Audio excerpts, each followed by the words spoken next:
ಕೊಟ್ಟಿಲ್ಲ, ಪೇಮೆಂಟ್ ಕೊಟ್ಟಿಲ್ಲ,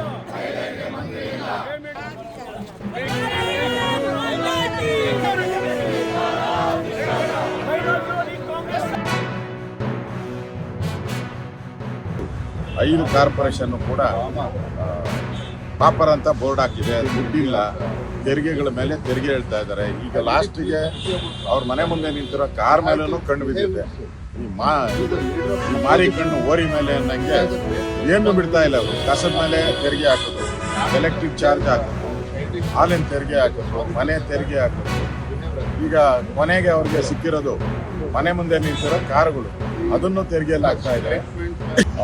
ಸ್ವೇರಿಂಗ್ ಸೆರೆಮನಿಗೂ ಬರಲಿಲ್ಲ, ಸ್ವೇರಿಂಗ್ ಸೆರೆಮನಿಗೂ ಬಂದಿಲ್ಲ. ಇಲ್ಲಿ ಅಧಿವೇಶನಕ್ಕೂ ಬರ್ತಾ ಇಲ್ಲ ಅಂದ್ರೆ ಏನೋ ನಡೀತಾ ಇದೆ, ಕಾಂಗ್ರೆಸ್ ಏನೋ ಒಳಜಗಳ ನಡೀತಾ ಇದೆ. ಅದರಿಂದ ಈ ಒಂದು ತಿಕ್ಕಾಟ ನಡೀತಾ ಇದೆ. ಒಂದು ರೀತಿ ಈ ಸರ್ಕಾರ ಪೂರ್ಣ ಪ್ರಮಾಣದ ಸರ್ಕಾರ ಅಂತ ಅನ್ಸಲ್ಲ. ಒಂದ್ ಕಡೆ ಮಹಿಳೆಯರಿಲ್ಲ, ಒಂದ್ ಕಡೆ ಸಿದ್ದರಾಮಯ್ಯ ಇಲ್ಲ, ಒಂಥರ ಅತಂತ್ರದ ಸರ್ಕಾರ.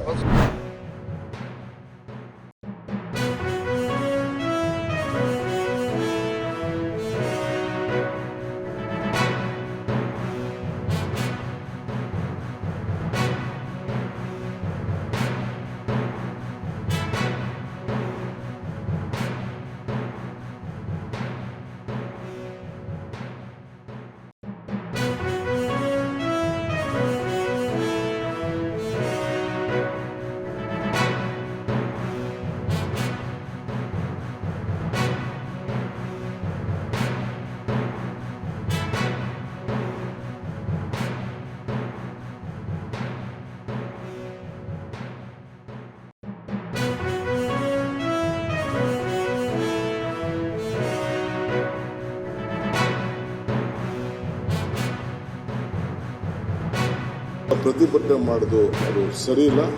ದಯವಿಟ್ಟು ಕಳಿಸ್ಕೊಡಿ, ಬರಬೇಕು ನಿಮ್ಮ ಸ್ಥಾನಕ್ಕೆ.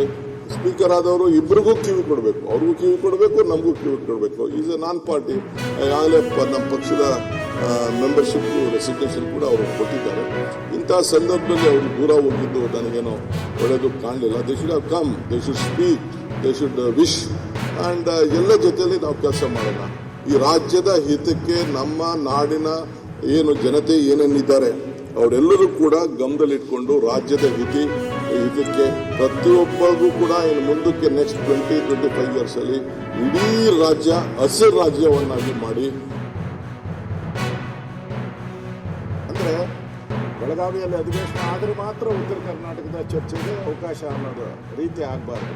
ಇಲ್ಲೂ ಕೂಡ ಬೆಂಗಳೂರಲ್ಲೂ ಕೂಡ ಬೆಂಗಲ್ ಹನುಮಂತಯ್ಯನವರ ವಿಧಾನಸೌಧದಲ್ಲೂ ಕೂಡ ಉತ್ತರ ಕರ್ನಾಟಕದ ಚರ್ಚೆ ಆಗಬೇಕು. ಆ ಭರವಸೆ ಇವತ್ತು ಆ ಉತ್ತರ ಕರ್ನಾಟಕದ ಜನತೆಗೆ ಹೋಗ್ತಾ ಇದೆ. ನೀವು ಸಭಾಧ್ಯಕ್ಷರಾಗಿ ಆಯ್ಕೆ ಆದ್ಮೇಲೆ ಆ ಜನಕ್ಕೆ ಅನಿಸ್ತೈತೆ, ನಮ್ಮವರೊಬ್ಬರು ಅಲ್ಲಿದ್ದಾರಪ್ಪ, ಉತ್ತರ ಕರ್ನಾಟಕ ಸಮಸ್ಯೆಗಳನ್ನು ನಾವು ಯಾವಾಗ ಬೇಕಾದರೂ ಕೇಳ್ಬೋದು ಅನ್ನೋ ಭಾವನೆ ಇವತ್ತು ಇಡೀ ನಾಡಿನಲ್ಲಿ ಬರುವಂಥ ಒಂದು ವ್ಯವಸ್ಥೆ ಇವತ್ತು ಆಗಿದೆ.